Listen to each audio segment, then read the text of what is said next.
ഇനി നോക്കാം ടെക് ലോകത്തെ വാർത്തകൾ.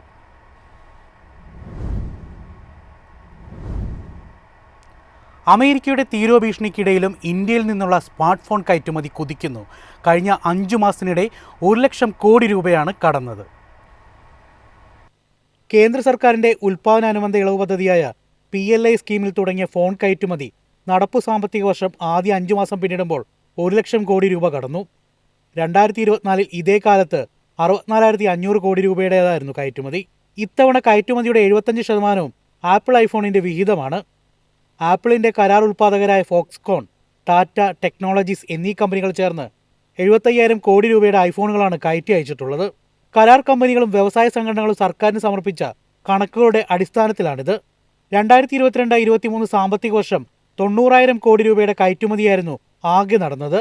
ഇതിനേക്കാൾ 10% വർധന ഈ സാമ്പത്തിക വർഷം ആദ്യ 5 മാസം കൊണ്ട് നേടാനായി. 22-23 സാമ്പത്തിക വർഷം ആദ്യ 5 മാസത്തെ സ്മാർട്ട് ഫോൺ കയറ്റുമതി 25,600 കോടിയുടേതായിരുന്നു. 2023-24 ഇത് 47,000 കോടിയായും 2024-25 64,500 കോടിയായും ഉയർന്നു. ഇത്തവണ ഇത് 1,00,000 കോടി കടന്നു. വിവിധ കമ്പനികൾ നൽകുന്ന വിവരമനുസരിച്ച് രാജ്യത്ത് സ്മാർട്ട് ഫോണുകളുടെ ഉൽപ്പാദനത്തിലെ മൂല്യവർധന 2020-21 സാമ്പത്തിക വർഷത്തെ 6% നിന്നും 2024-25 19% ഉയർന്നിട്ടുണ്ട്. ഇലക്ട്രോണിക്സ് ഘടക നിർമ്മാണ രംഗത്തും വലിയ രീതിയിൽ നിക്ഷേപം നടക്കുന്നു. ഏകദേശം 50,000 കോടി രൂപയുടെ നിക്ഷേപമാണ് ഈ മേഖലയിൽ നടന്നുവരുന്നതെന്നാണ് കേന്ദ്ര സർക്കാർ വ്യക്തമാക്കുന്നത്. News desk MyFin TV. ടിക്ടോക്കിനി അമേരിക്കൻ നിയന്ത്രിത ഉടമസ്ഥതയിലേക്ക്. ടിക്ടോക്കിൻ്റെ കാര്യത്തിലുള്ള തർക്കം പരിഹരിക്കാൻ ചൈനയുമായി പ്രാഥമിക കരാറുണ്ടാക്കിയെന്നും US.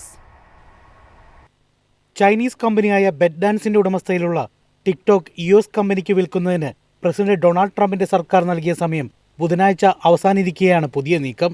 സമയപരിധിക്കുള്ളിൽ വിൽപ്പന നടന്നില്ലെങ്കിൽ ടിക്ടോക്ക് നിരോധിക്കുമെന്നായിരുന്നു ട്രംപിൻ്റെ ഭീഷണി. ടിക്ടോക്കിൻ്റെ കാര്യത്തിൽ കരാർ രൂപരേഖയായെന്ന വിവരം ട്രൂത്ത് സോഷ്യലിലൂടെ ട്രംപ് തന്നെയാണ് ആദ്യം അറിയിച്ചത്.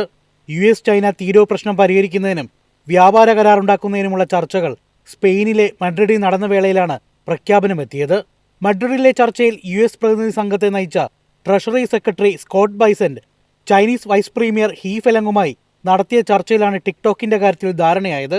ട്രംപും ഷീയും വെള്ളിയാഴ്ച നടത്തുന്ന സംഭാഷണത്തിൽ കരാറിന് പൂർണ്ണരൂപമാകുമെന്നും ബെസന്റ് അറിയിച്ചു. രാജ്യസുരക്ഷയുടെ പ്രശ്നം പറഞ്ഞാണ് US ടിക്ടോക്ക് നിരോധിക്കാൻ ഒരുമ്പിട്ടത്. ഒന്നുകിൽ US കമ്പനിക്ക് വിൽക്കുക, അല്ലെങ്കിൽ നിരോധനം നേരിടുക എന്നതായിരുന്നു ടിക്ടോക്കിന് മുന്നിലെ വഴി. ജനുവരി 19 ഇതിനുള്ള അവസാന തീയതി. എന്നാൽ ജനുവരി 20 പ്രസിഡന്റായെത്തിയ ട്രംപ് ടിക്ടോക്കിന് സമയം നീട്ടി നൽകുകയായിരുന്നു. News desk MyFin TV.